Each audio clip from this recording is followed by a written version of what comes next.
Hey everyone, this is Scott, your moderator today. We're just waiting a moment for our presenter to check back in with us. In the meantime, we're going to share with you guys the promotional material home learning program with California State Parks. You can visit our website here at www.ports-ca.us to learn more about our home learning programs and to check in with various digital resources that we've curated for you right here. If you go ahead and scroll down, see our registration calendar where you've gone ahead and registered for this webinar today with home learning programs. If you continue down, you'll see just a couple of the different digital resources that we've gone ahead and put together for you. And these are great for all ages. You can explore a variety of different places throughout California State Parks. Just to give you a quick example of what that'll look like when you follow one of those links. This is an example from La Purisima Mission State Park. They've put together a 3D virtual tour that you can explore online. Right here, when you open up one of these little videos, you'll have a chance to explore a three-dimensional picture of an area in the state park. And in addition to that, you'll be able to go ahead and click on various attractions. So this is just one example of some of the different resources that we're able to give you here at ports-ca.us. Again, you can check out some of our here and explore previous broadcasts. This is our interpreter here today. His name is Daniel. He's an amazing state park interpreter with California State Parks, and we're really, really excited to have him present. So we will be in touch shortly.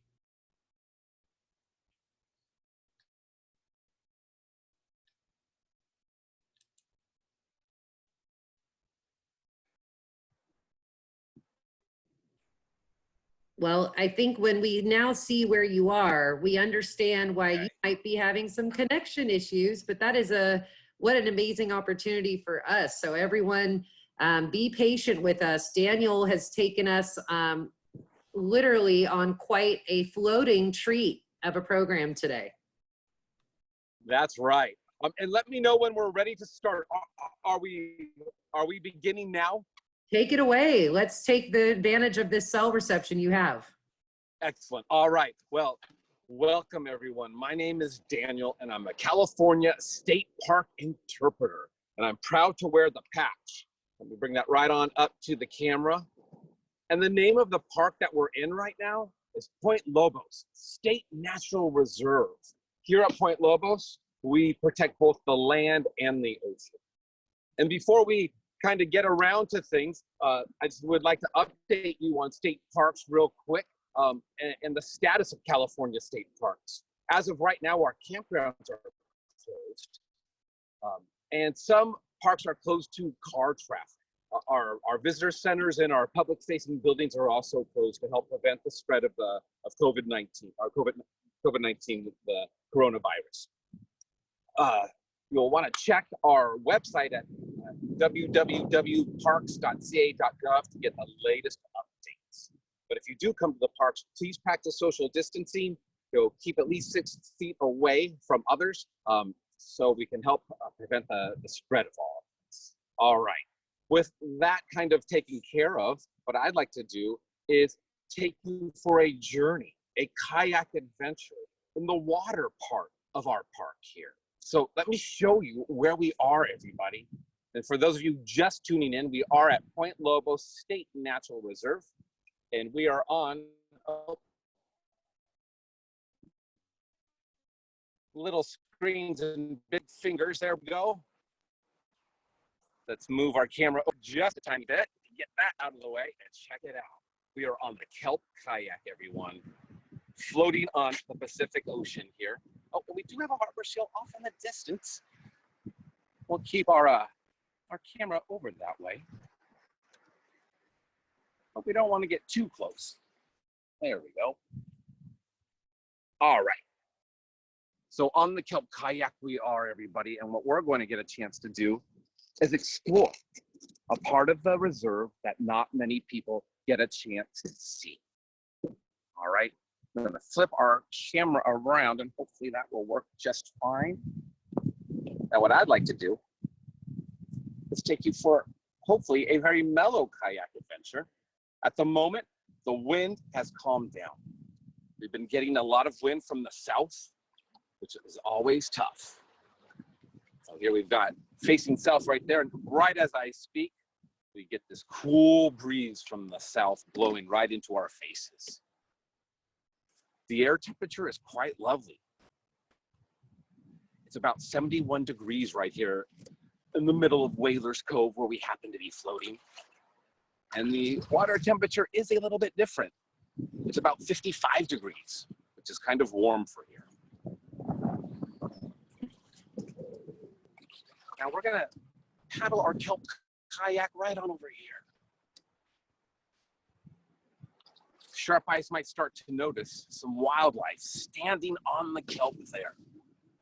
We're just gonna kind of float. Take a look. It looks like it's breakfast time for this egret. That medium-sized white bird hanging out in front of us. Bring up our camera so we can see a little bit better.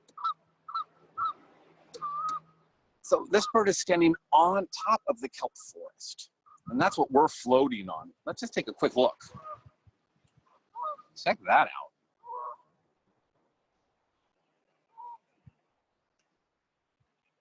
Now, I know you're going to have some questions about all this incredible things that we're seeing.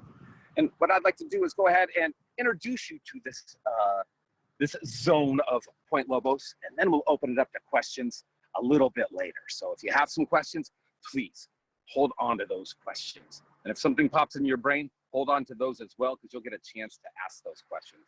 And I'll do my best to answer those. For those of you just tuning in, my name is Daniel. I'm a California State Park interpreter here at Point Lobos State Natural Reserve. What we're doing right now is exploring the top of the giant kelp forest. Go ahead and put our camera back on down. And hold on, everyone, because here we go. We're gonna just take a look at this egret, but we don't really want to disturb its meal. So we're gonna go around this way. Oh, awesome. Here we go. So we're just gonna kind of do a side paddle right here. If we look at this egret here. Oh, sharp eyes might notice on the top of that rock a Canada goose.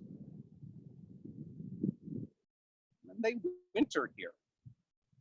And it's probably making its nest on the very top of that rock. All right, the wind has kicked up, everybody out there in viewer land. So I'm gonna put our camera right back on its stand, and everybody give some energy to paddle us out of this spot. All right, here we go.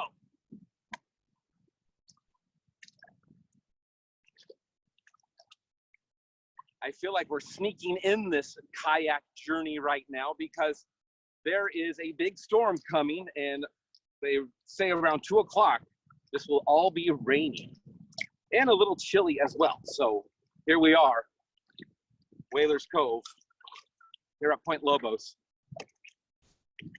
kind of beating the rain. Oh my goodness, I'm gonna turn us back around. I heard some splashing behind us. Let's turn us this way.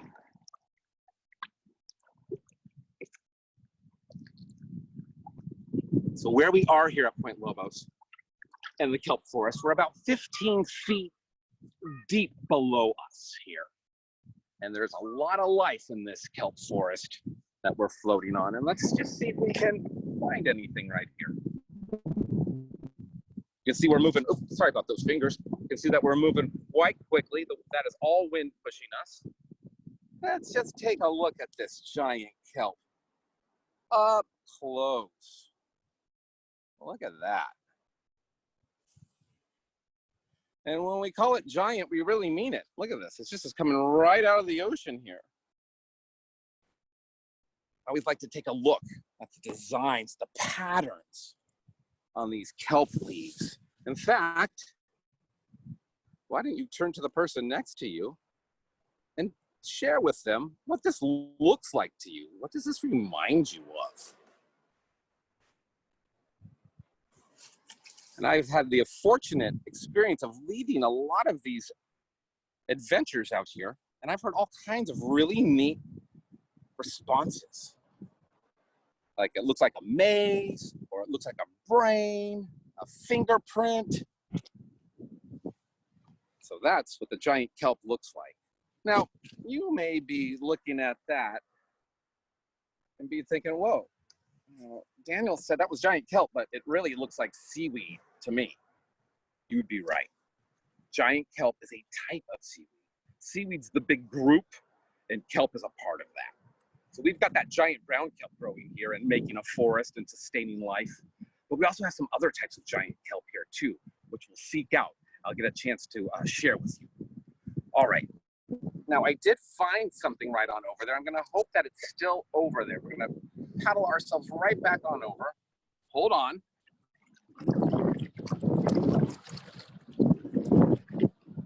Some animals in the kelp forest move fast, some move slow. The animal that I saw over here is a slow mover, so I'm gonna kind of hope that it's still over there. Oh, here we go. Oh, well, I found something else here that I would like to bring up to the camera. All right. So we know that plants and animals all have adaptations, certain characteristics that help them survive where they live. I want you all to think about that adaptation that an animal has that allows it to blend in with its environment. What do we call that? When an animal blends into its environment, and in that way it can hide out to get the food that it needs, or hide from something trying to eat it. All right, exactly right. I think throughout the universe I heard camouflage being echoed throughout, and that's exactly right, camouflage. So what I'd like to do is bring up this animal to the camera. I'm going to kind of start way back here, and because we are in a California State Park as well as a marine protected area, I want to make sure this animal doesn't get harmed in any of this. So I am going to actually hold on to the animal so it doesn't take a jump off of this leaf here. I'm going to bring this right on up to the camera. When you see it, you can, maybe you can point to it.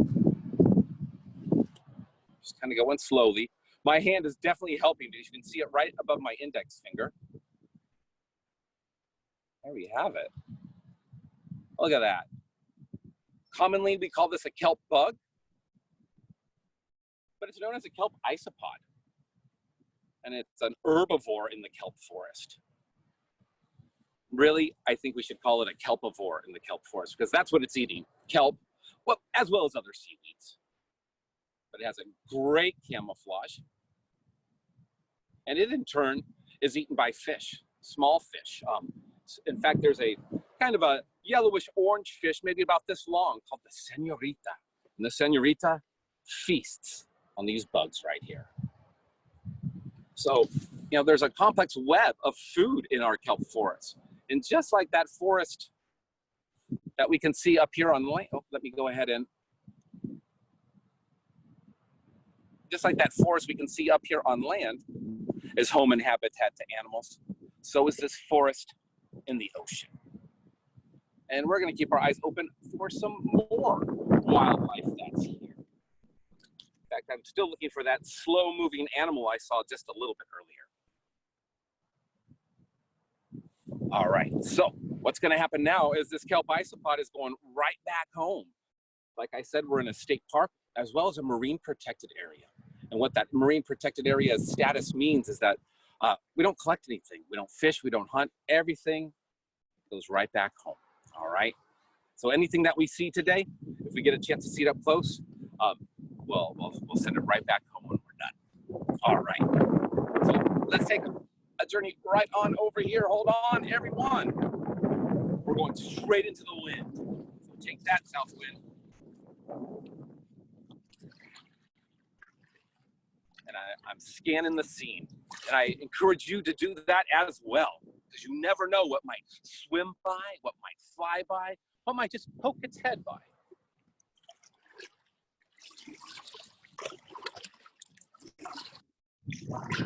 Oh, I see where we're going. Hold on.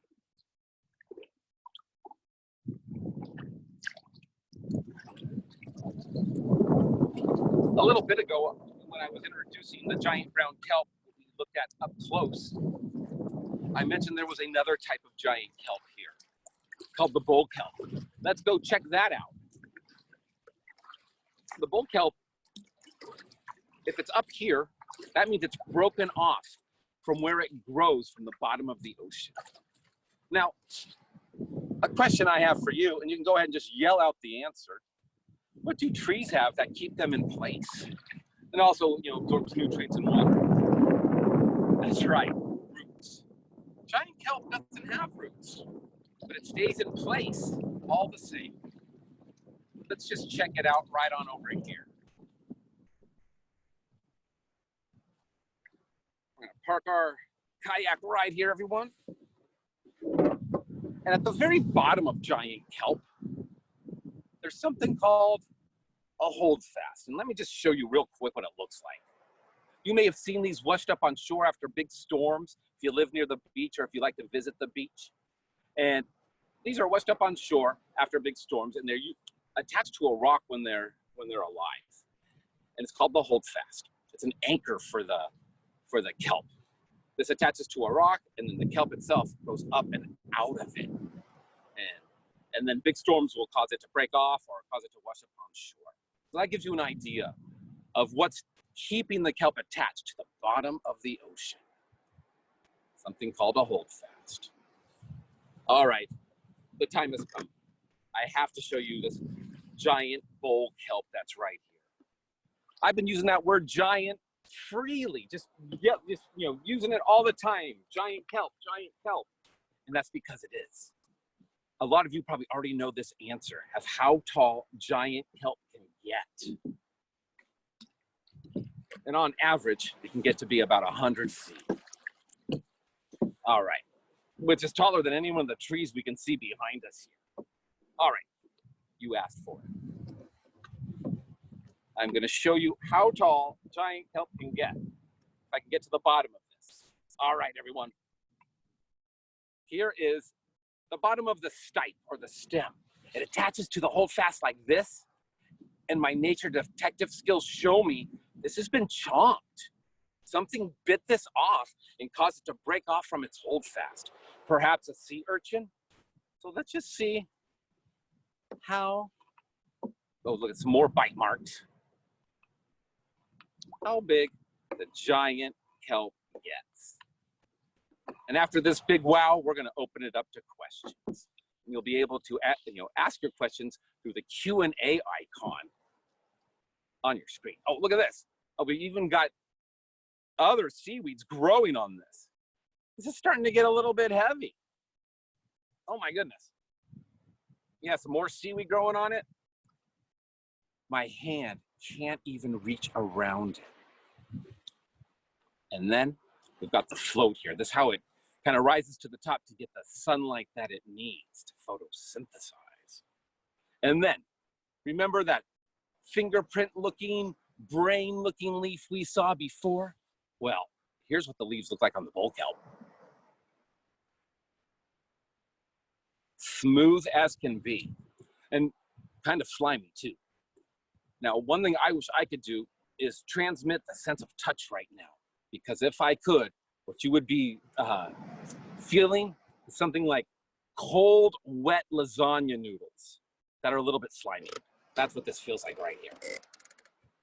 All right, this bull kelp's going right back into the water. It's gonna decompose and add some more nutrients back into this whole ecosystem here. And can have it continue to grow and thrive. All right, I know I've been talking a lot, but there's so much to share and explore right here, at Whalers Cove at Point Lobos. But let's see what some of the questions might be, and I'll do my best to answer them. All right. So Elijah says, the scene is very nice. Where would the guests be?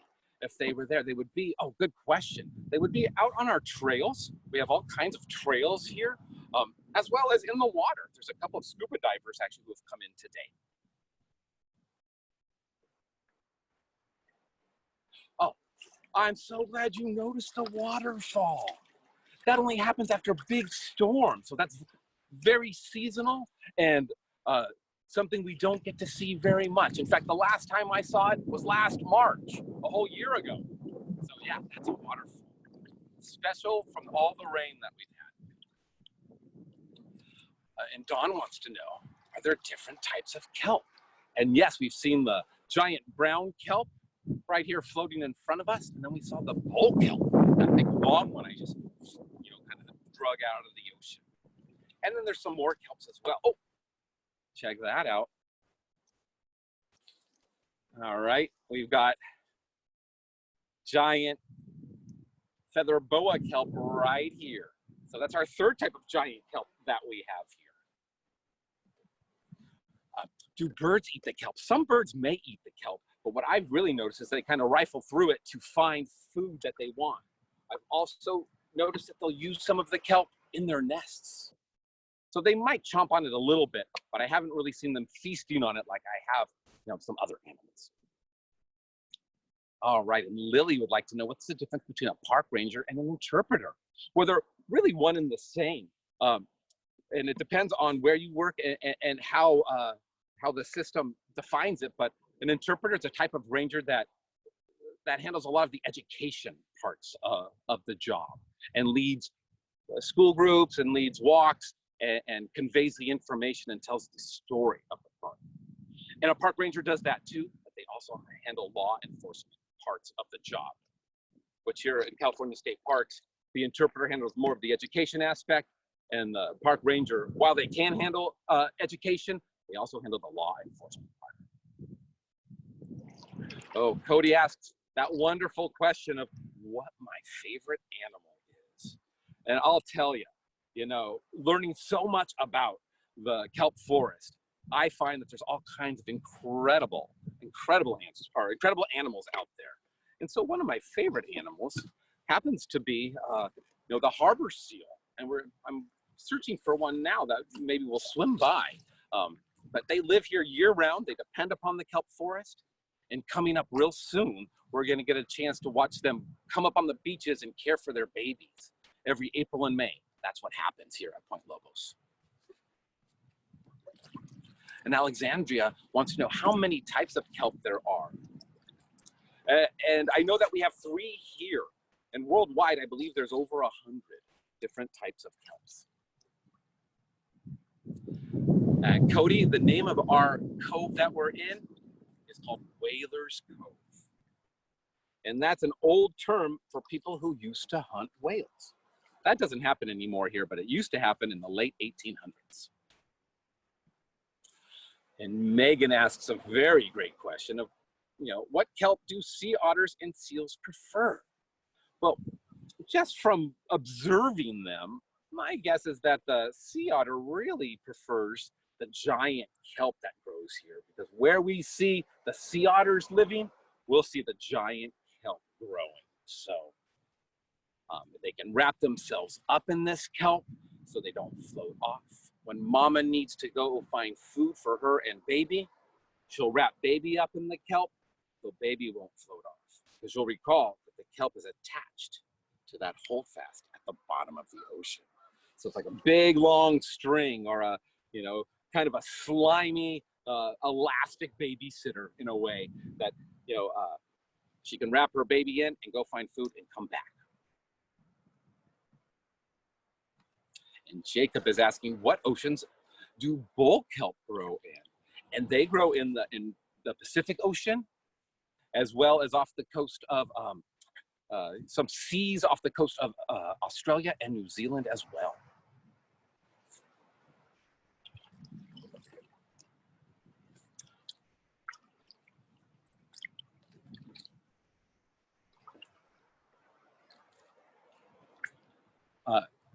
The urchins will also eat the leaves and the stem. They'll even eat the holdfast.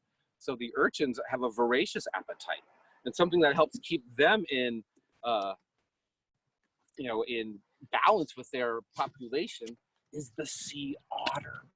Now the sea otter, let's see here. Just want to show you that real quick. Now the sea otter lives right here at Point Lobos in the kelp forest. We need to keep our distance from the sea otter because they're endangered. And we want to, and with any marine mammal, we want to keep our distance so they don't feel threatened by us. So that's why I have this picture right here, is to guarantee that we'll see it, because we'll never get close enough really to see one. Because it'll either scare them or we'll be breaking the law. We don't want to do that. So the urchins, they are eaten by the sea otter. And a few other things will eat those urchins as well. All right, let's get on back to what is the largest seaweed in the world?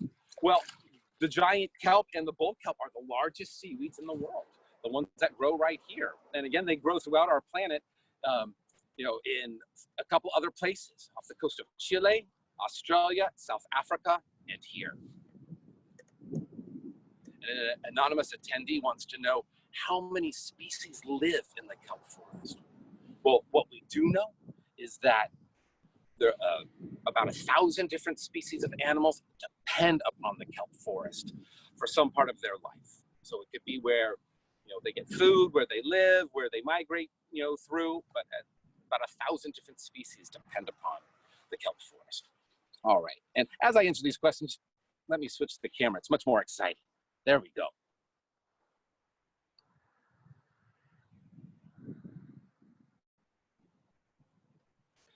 Kelp is edible for humans. In fact, we'll see seaweed snacks, in the store, seaweed's used for sushis and things like that.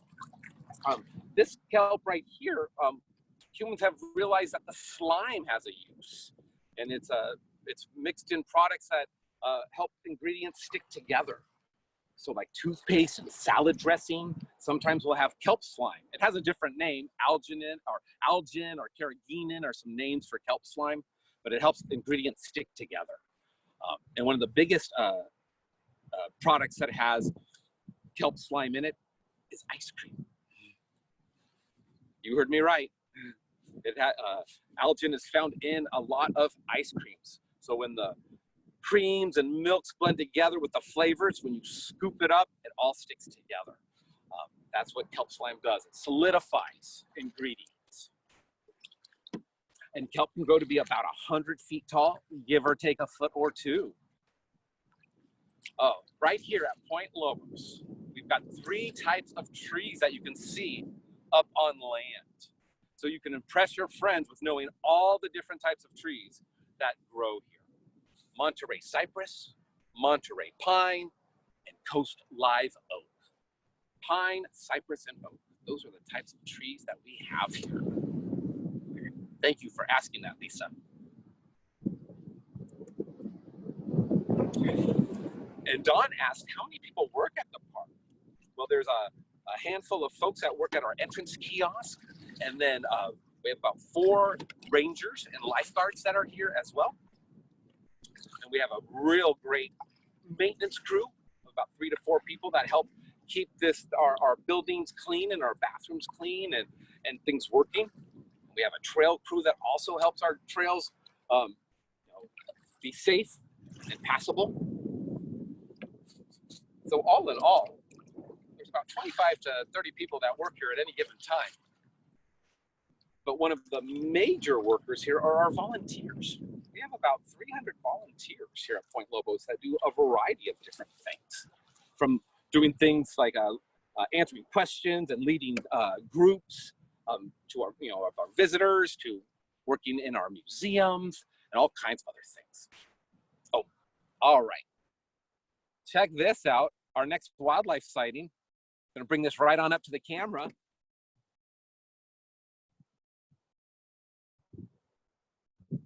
Another herbivore in the kelp forest, a sea snail. And this sea snail will be eaten by other things. The otter is one of the animals that eats the sea snail. The otter has a lot of fur, but no blubber. Other marine mammals like seals and whales, they have blubber to help keep them warm. The otter doesn't. It's got that fur, but it's not enough. They have to eat about 1/4 of their body weight every day to keep themselves warm. So this might be a in between meal snack here, packed with protein. So they'll eat the snail on the inside and throw the shell out. All right, again, this is going right back home. So I'll wave goodbye to the sea snail. It's gonna continue to live its life, eat some of that kelp, and maybe get chomped up by a sea otter. All right, let's see what other questions might be coming our way. Katrina asks, on a scale of 1 to 10, how much do you like your job? I'd give it an 11. All right, it's kind of off the charts. I found a job that I love to learn, and I love to share with what I've learned. So boy, this job checks those boxes pretty easy. And then I like to know that I'm contributing to something positive and good in the world, and it checks that box as well. The largest animal that would be there. Well, we've been seeing whales right outside of the cove. So just beyond those rocks, we've been seeing some gray whales. It looks like they're starting to head back north, but it was hard to tell which direction they were going. And yes, Cynthia, there are lots of fish right here in the water. Now, we probably won't get lucky enough to see any, but we'll go ahead and just put our camera down just in case. Now, if you're wanting to learn more about what's underneath the surface of the water here, I encourage you to go to our YouTube channel. It's called Point Lobos Interpreter. And you will be able to find a lot of different videos filmed right here with our underwater camera and ROV. So I encourage you to check that out. All right. So what are some invasive species that we have here at Point Lobos? Well, on land, we've got some invasive species. We've got pampas grass and all types of other grasses that are on land, or probably our most invasive. We also have something called sea fig or ice plant that kind of takes over spaces too. So we want to get those things out of there. And we do. We have a group of people who work on taking out our invasives and planting with native plants. Yeah, and the whales pass through here, Lisa. They don't necessarily live here, but they definitely use it on their migrations and come here to eat. Depending on the time of year, we'll see either gray whales or humpback whales, even blues. Our park Point Lobos became a state park in 1933. And we realized that that wasn't enough to just protect the land. So our underwater part of the kelp forest became part of our park in 1960, making it one of the oldest marine protected areas in the nation, if not the world. So let's just check out right on over here. We've got some late breakfast eaters straight ahead.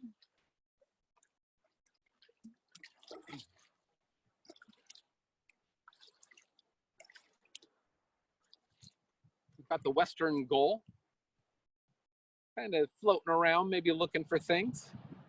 They'll make their nests right here on the rocks and raise their babies right here at Whalers Cove.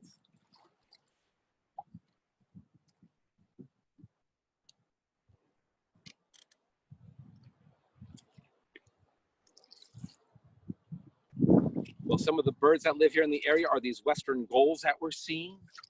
Now, this is off in the distance, but sharp eyes might see a bigger egret way off at the kind of the mouth of the cove. We saw some Canada geese earlier today, and I've been hearing osprey off in the distance, but I haven't seen them today. And great blue herons are something that we see quite often.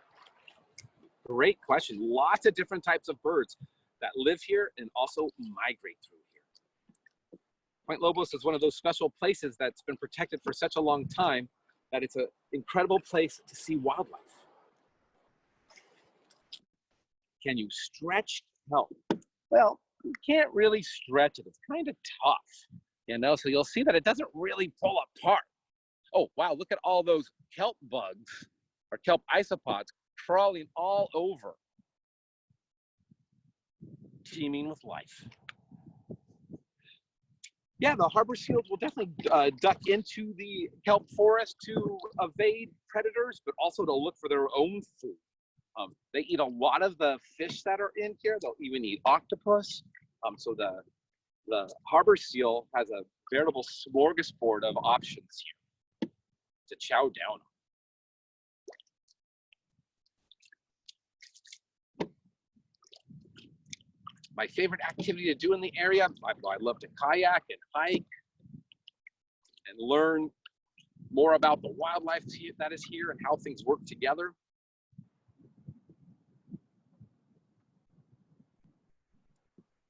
Daniel, a lot of folks are wondering about the forest in the distance there. Could you tell us a little bit about the plants and animals that you might find there? Absolutely. So yeah, our forest on land is just as exciting as our forest in the ocean. And the animals that you would find there, things that we see daily, are black-tailed deer, cottontail rabbits.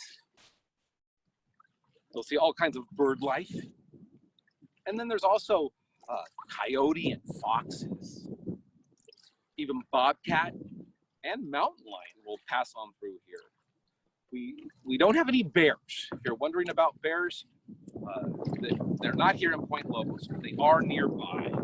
We have some mountains just to the south of us, and there are some bears there, California black bear. And then also, you know, other animals that you're familiar with, like raccoons and possums and squirrels. Those all live in that forest that we see in front of us. We have a couple of folks that are wondering about reptiles living in the kelp forest. Do you have any species of reptiles in the ocean? We don't have any sea turtles or reptiles that are actually in the kelp forest here. If a sea turtle ends up here, it's usually because they've taken a wrong turn somewhere. And that will, you know, they'll usually leave right away and go to where they want to be. It's usually out in deeper waters.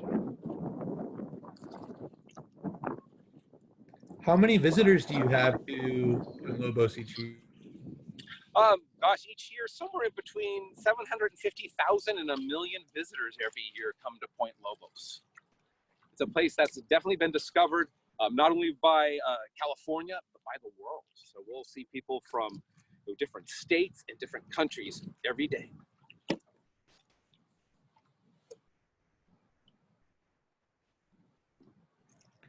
Very cool. There's a couple folks that are wondering about scuba divers in the park. Do you have any folks that work with California State Parks that do any scuba diving in your marine protection area? Oh, absolutely. We've got a dive team that works with California State Parks. They're our dive team for rescue and for exploring and getting to know the area as well. And then right now, as we speak, there are 2 scuba divers right here in Whalers Cove. They went into the water a little bit after I came into the water. So they're out exploring right now. Okay, sharp eyes might notice a harbor seal just poking its head. Talk about camouflage. All right, so I'm gonna raise up our camera. You might be able just to see its head directly in front of us. Oh, there it goes under. Maybe you got a chance to see that spotted back go under there. Do those harbor seals ever encounter any sharks or dolphins at Point Lobos? Oh, absolutely. Yeah, sharks are looking for them, and they know how to kind of lay low and hide in the kelp. They're deep into the kelp forest here. While we do have sharks that live in here, like some people might be wondering about the great white shark. The great white shark doesn't live in the kelp forest. It's usually out a little bit deeper, but there's no gate and no door that's keeping it out. So it can come in anytime, and something like a harbor seal will definitely bring it in.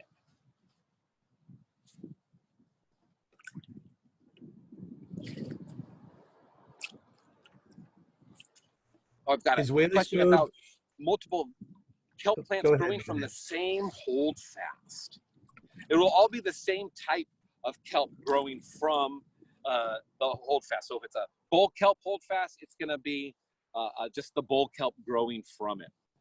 If it's going to be the giant brown kelp, it'll just be that type of kelp. Now the cove here gets deep to about 40 feet deep at its deepest, and I'll kind of point you in that direction. But Holly, things get way deeper beyond the cove that we're in. So in between where we're sitting here on the Kelp Kayak and that land across the way, underwater canyon begins to form, and it goes out into the ocean and gets super deep, over 6,000 feet deep, where it meets up with another canyon. And those canyons together get over 12,000 feet deep.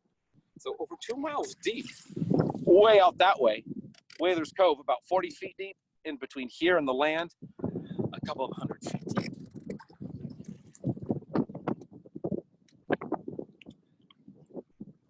You can find octopus in the kelp forest.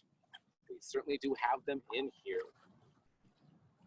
And they are the masters of disguise, so you could be looking right at them and not even know. Liam, I have seen an octopus here at Point Lobos, but it wasn't in the kelp forest. It was a small tide pool octopus, and I saw it in our tide pools, which are actually on the other side of our reserve. Oh, Lauren wants to know about if there's any frogs. I have yet to hear one or see one, but on our animal list, it does say that tree frogs have been spotted here before. We don't have a lot of, well, we don't have a fresh water source here. The very south part of our reserve, there's a creek, and that just beyond our boundary to the north, there's a river. And so we don't have a lot of fresh water for the frog eggs to be laid in. So that's explaining why we don't see a lot of frogs here.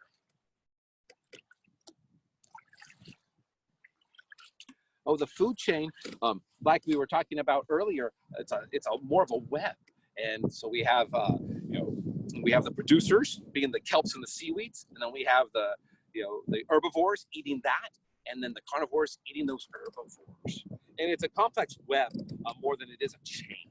So what we saw earlier was the snail eating the kelp, and that snail could in turn be eaten by an otter or a fish. The rarest animal that we have here, if we look at it globally, is the sea otter. They're an endangered species, hunted almost to extinction in the 1800s. Today, we have about 3,000 of them off the central coast of California. And their population is slowly going up. I emphasize slowly. They need all the help we can get. And that's why our marine protected areas are so important, in that it helps protect their habitat and their food source. Nobody's hunting the sea otter anymore, but we want to make sure that they have enough food to have their population continue to rise, as well as all the other animals that depend upon the kelp forest and the sea otter for their survival. And the harbor seals will eat fish and octopus, a lot of the things that are right here. And Katrina, it depends on the animal of where they live in the winter. Some live right here. That Canada goose we saw a little bit earlier, it lives here over the winter. And then we have some other birds that come here for the winter and stay here. And then we have some animals that live here year round. And Holly asks, are there any abalone here in the ocean? And the answer is absolutely yes. There are abalone here in this kelp forest. In fact, for those of you who are not sure what we're talking about, an abalone is a flattened sea snail that eats the kelp. It lives at the bottom of the kelp forest, and it comes in a beautiful shell that looks like this. So this is from the red abalone here. This is a food source for the otter. And this is what the shell looks like without the animal in it. Quite beautiful.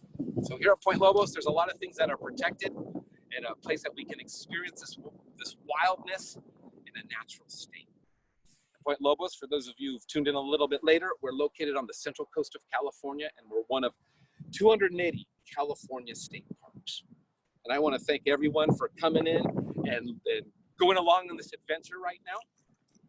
Our south wind is kind of pushing us out a little bit, so I'm going to paddle us on this way and give you another view of our cove right here. So it looks like we just have a few more questions before we wrap it on up. The hermit crab shells can be strong depending on which shell they move into. If it's the sea snail shell, it's going to be really strong. Our park hours are from 8 a.m. to 7 p.m. Last entry is at 6:30. The top of the food web right here would be the sea otter. It doesn't have many predators itself, but without the sea otter here, everything falls apart. And with that, everyone, I just want to thank you so much for all your questions and for taking a moment to check out what is happening here with California State Parks and Point Lobos State Natural Reserve. All right. And with that, my name is Daniel, State Park Interpreter here at Point Lobos. And I thank you again for checking things out. All right, everyone. Thank you so much, Daniel. Have a great rest. Thank you.